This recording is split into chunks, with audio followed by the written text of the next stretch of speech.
A man entered prison for the first time. He was ordered by the prison guard to strip naked for inspection. So if you think you can perform the inspection without getting seriously injured, go for it. Otherwise, check the box on your clipboard.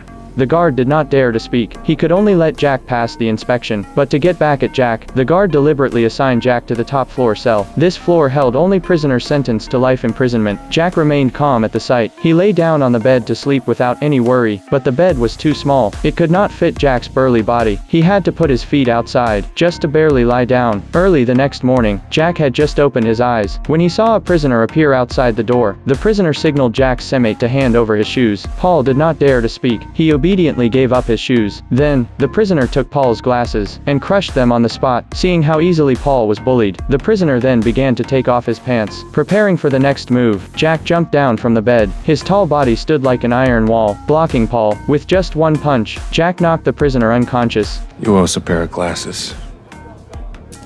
Now get out of my cell. From then on, Paul became Jack's #1 fan. No matter where Jack went, Paul would appear behind him. Paul told Jack that he took the blame and went to prison to protect his wife and daughter. But what Paul did not know, Jack was not a criminal either. He was an undercover cop. A day before, there was a murder in a small town. A man was killed in the wild. Because Jack had been at the scene, he was taken to the police station. But when the police caught the suspect and prepared to let Jack go, Jack said he needed to remove the zip tie on his wrist. The chief had no choice but to send a female officer to get scissors.